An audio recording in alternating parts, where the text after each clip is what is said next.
आज नव वर्ष प्रतिपदा का उत्सव पूरे देश में हर्षोल्लास के साथ मनाया जा रहा है। सर्वप्रथम आज के इस शुभ अवसर पर मैं इटावा जनपद के समस्त नागरिकों को हार्दिक बधाई एवं उनके मंगलमय जीवन की कामना करते हैं। हम सब लोग सनातन धर्म के अनुयायी हैं, हिंदू धर्म के उपासक हैं। हमारे सनातन धर्म और हिंदू धर्म के अनुसार हमारे देश में जो व्रत एवं त्यौहार मनाए जाते हैं उनके पीछे एक सामाजिक पहलू भी होता है। धार्मिकता के साथ साथ सामाजिक पहलू का भी एक बड़ा महत्वपूर्ण उद्देश्य होता है।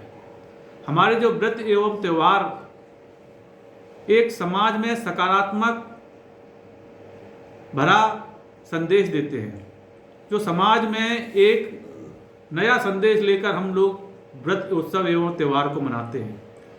ऐसा ही एक यह पर्व नव वर्ष मंगलमय के नाम से, हिंदू नव वर्ष मंगलमय के नाम से मनाया जाता है, जो चैत मास की शुक्ल पक्ष की तिथि को मनाया जाता है। अर्थात आज के दिन हम सब लोग अपने अपने क्षेत्रों में नवीन कार्य आरंभ करते हैं। आज का दिन गुड़ी पड़वा के नाम से भी मनाया जाता है। पूरे देश में आज के दिन को लोग विभिन्न प्रकार से मनाते हैं और आज के दिन ही शक्ति की उपासना माँ दुर्गा का पाठ भी आज के दिन आरंभ होता है, यानी कि नव दुर्गा का भी आरंभ आज के दिन होता है। हम लोग 9 दिन तक भगवान की माँ की साधना करते हैं एवं 9 दिन बाद भगवान राम का प्राकट्य होता है। अर्थात आज के दिन को झूलेलाल जयंती की रूप में भी मनाया जाता है। आज का दिन हमारे लिए सामाजिक दृष्टि से अत्यधिक महत्वपूर्ण है एवं समाज में एक सकारात्मक संदेश देता है कि यानी कि आज के दिन आर्य समाज की स्थापना की गई थी। अर्थात हमारे सरकारी एवं गैर सरकारी संगठनों में आज का दिन भी बड़ा महत्वपूर्ण माना जाता है, क्योंकि मार्च के बाद जो अर्थ का नवीन सत्र शुरू होता है वो 1 अप्रैल से माना जाता है। यानी कि जो नव वर्ष प्रतिपदा का समय है वह विक्रम संवती का समय भी आज के दिन ही शुरू होता है। यानी कि समाज में एक नई ऊर्जा एवं संचार देने वाला यह शुभ अवसर आज का दिन है। हमारे गणित के महान गणितज्ञ भास्कराचार्य ने सूर्य उदय से लेकर सूर्यास्त तक समय की काल गणना की है। सुबह से लेकर समय तक की काल गणना का पूरा श्रेय हमारे भारतीय गणितज्ञ को जाता है, जिन्होंने पूरे विश्व में सूर्योदय से लेकर सूर्यास्त तक के जो काल गणना है उसके बारे में बताया है। ऐसा शुभ समय काल गणना का भास्कराचार्य ने आज के दिन यानी कि नव वर्ष के दिन ही इसको आरंभ किया था। यानी कि सामाजिक दृष्टि से इसके महत्व के बारे में जितना प्रकाश डालेंगे उतना शब्दों में वर्णन करना सही नहीं होता। यानी कि आज का दिन हम सब लोगों के लिए बड़ा सकारात्मक संदेश देता है, ऊर्जा का संदेश देता है। लेकिन दुर्भाग्य है कि कुछ तथाकथित लोगों ने, विदेशी एवं पश्चात शैली के लोगों ने हमारे देश की संस्कृति को नष्ट करने के लिए, हमारे युवाओं को भ्रमित करने के लिए उनको अनेक प्रकार से 31 दिसंबर और 1 जनवरी के बारे में नव वर्ष मनाने के लिए प्रेरित करते हैं। हमारा युवा वर्ग नहीं समझ पाता है कि आज 31 जनवरी, 31 दिसंबर एवं 1 जनवरी के दिन वातावरण में कितना द्वंद्व होता है। सर्दी अपने चरम सीमा पर होती है, वातावरण में अंधकार होता है, ऊर्जा का अभाव होता है, नवीन ऊर्जा हमको प्राप्त नहीं होती है, अर्थात लोग दुखी रहते हैं। उस वर्ष हमारी वर्ष प्रतिपदा मनाने का कोई औचित्य नहीं होता है। अर्थात हमारा जो आज का समय है यानी कि चैत मास की वर्ष प्रतिपदा का जो समय होता है वह भारत के मौसम विज्ञान के आधार पर सर्वश्रेष्ठ महीना माना जाता है। इस समय वातावरण में न तो ज़्यादा शीतलता होती है न ज़्यादा उष्णता होती है, वातावरण समान होता है, रोग व्यक्ति निरोगी रहता है, किसी प्रकार के रोग समाज में व्याप्त नहीं होते हैं। और आज इस मास में किसान अपने वर्ष भर की कमाई फसल को घर पर लाता है। फसल घर पर जब आती है तो प्रसन्नता के साथ किसान उसको उत्सव के रूप में मनाता है। अर्थात इस वर्ष प्रतिपदा के बारे में जितना कहा जाए वह कम होगा। अब हमारे मन में ये प्रश्न आता है कि राष्ट्रीय स्वयंसेवक संघ इस पर्व को इतने हर्षोल्लास के साथ और क्यों मनाता है। आज के दिन हमारे राष्ट्रीय स्वयंसेवक संघ के संस्थापक परम पूजनीय डॉक्टर हेडगेवार जी का जन्म हुआ था। आज के ही दिन डॉक्टर साहब ने महाराष्ट्र में नागपुर जिले में डॉक्टर साहब का जन्म हुआ था। और डॉक्टर साहब ने राष्ट्रीय स्वयंसेवक संघ की स्थापना विजयदशमी के दिन 1925 में राष्ट्रीय स्वयंसेवक संघ की स्थापना की थी। आज का दिन हमारे स्वयंसेवकों के लिए आद्य सरसंघचालक प्रणाम के रूप में भी आज का दिन मनाया जाता है।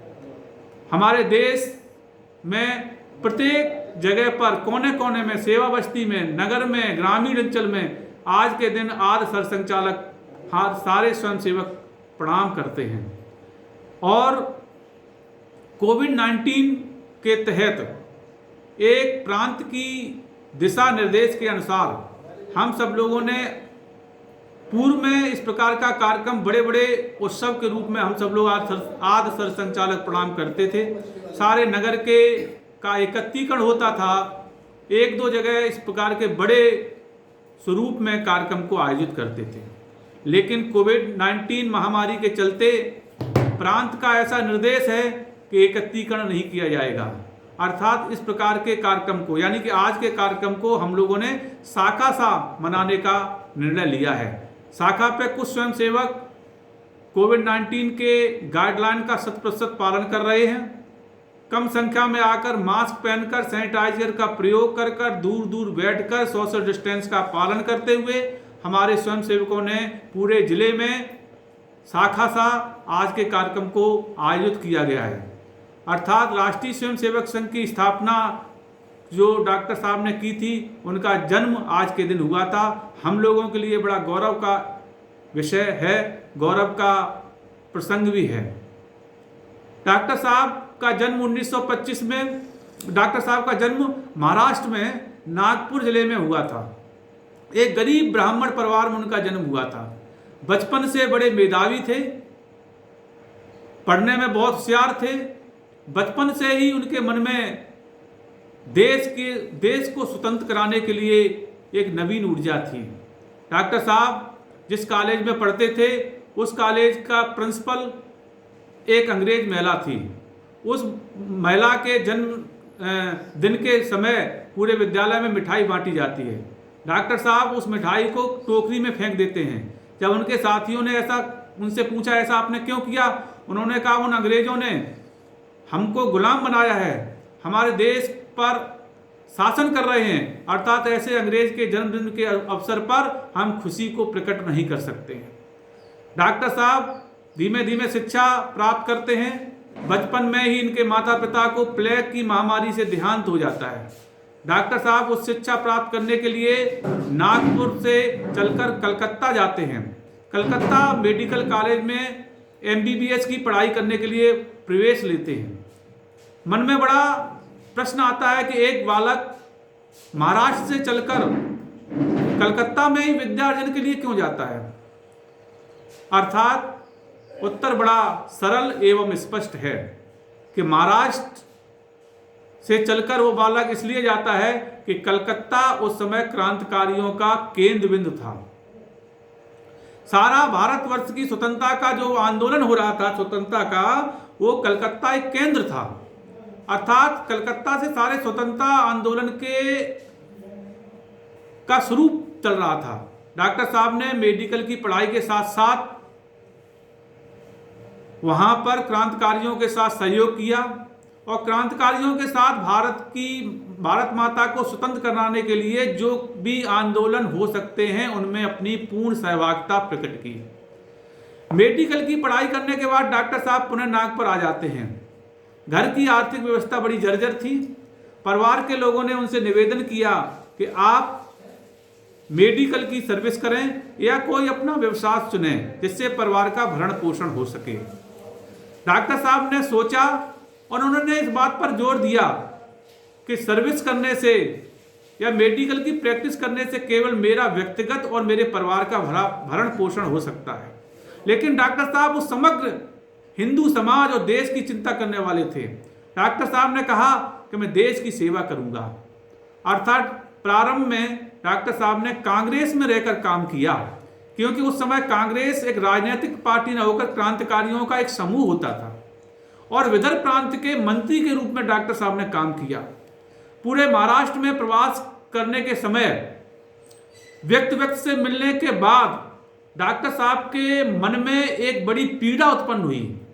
डॉक्टर साहब ने सोचा कि कालांतर में हम सब लोग स्वतंत्र हो जाएंगे, लेकिन जो हिंदू समाज की दिशा और दशा बदल रही है वह बड़ा कष्टकारी है। डॉक्टर साहब ने 3 कमियों को देखा। आत्मविस्मृत समाज, हिंदू समाज में 3 कमियों को देखा। आत्मविस्मृत समाज, सामूहिक नेतृत्व का अभाव, अनुशासन का अभाव। डॉक्टर साहब ने सोचा कि हिंदू समाज आत्मविस्मृत है, चेतना का अभाव है, योजना का अभाव है, कोई संगठन नहीं है, कोई अनुशासन नहीं है, जो एक नेतृत्व करता है उसके को फॉलो करने वाले लोग नहीं हैं। नेतृत्वकर्ता की क्षमता पर, उनके निर्णय पर लोग प्रश्न चिन्ह लगाते हैं। और जो 3 त्रुटियां हैं ये कालांतर में हिंदू समाज को स्वतंत्रता के बाद भी गुलाम बना देंगी। अर्थात डॉक्टर साहब ने कहा मैं एक ऐसा अनूठा संगठन तैयार करेंगे जो हिंदू समाज को जोड़ सके। अर्थात 1925 में विजयदशमी के दिन नागपुर में मोते के वाड़ा जगह पर 4-5 बालकों के साथ राष्ट्रीय स्वयंसेवक संघ की स्थापना डॉक्टर साहब ने की। और आज 1925 से संघ की स्थापना से लेकर आज तक संघ का जो विराट स्वरूप हम सब लोगों को देखने को मिल रहा है। विदेशों में भी राष्ट्रीय स्वयंसेवक संघ की शाखाएं चल रही हैं। समाज में रचनात्मक जो भी काम हो रहे हैं उसमें राष्ट्रीय स्वयंसेवक अपना बढ़ चढ़कर हिस्सा ले रहा है। अभी राम मंदिर निधि समर्पण के दौरान संघ के स्वयंसेवकों ने घर घर जाकर जो वृद्धि अभियान चलाया है उसको देश नहीं बल्कि विदेशी मीडिया ने भी उसको सराहा है। हमारा स्वयंसेवक 10 रुपया, 100 रुपया, 1000 रुपए की पर्ची लेकर डोर टू डोर जाकर व्यक्ति से मिलकर एक एक हिंदू का कैसा समर्पण हो सके, राम मंदिर निर्माण में प्रत्येक हिंदू अपने को गौरवान्वित महसूस कर सके कि हमारा भी निधि में समर्पण के द्वारा हमारा राम मंदिर में ये योगदान है। ऐसा पूरा वृद्धि आयोजन 1 महीने तक राष्ट्रीय स्वयंसेवक संघ ने विशाल रूप से चलाया, जो अनुकरणीय है, वंदनीय है। अर्थात हम ऐसे संगठन के स्वयंसेवक होने के नाते, मैं जिला कारवा होने के नाते सारे हिंदू समाज से ये निवेदन करना चाहते हैं कि हम लोग संघ को समझें, संघ को जानें। संघ को समझने के लिए, संघ को जानने के लिए संघ में आना आवश्यक होता है। कोई व्यक्ति दूर से संघ को न समझ सकता है न संघ के बारे में जान सकता है। हमारी दैनंदिनी शाखा के माध्यम से, संगठन के अन्य कार्यक्रमों के माध्यम से हम संघ को समझ सकते हैं, संघ को जान सकते हैं और अपनी सहभागिता प्रकट कर सकते हैं।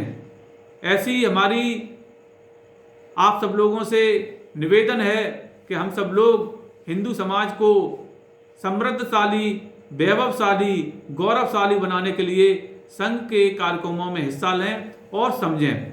इसी बात के साथ मैं अपनी वाणी को विराम देना चाहता हूँ। जय भारत माता।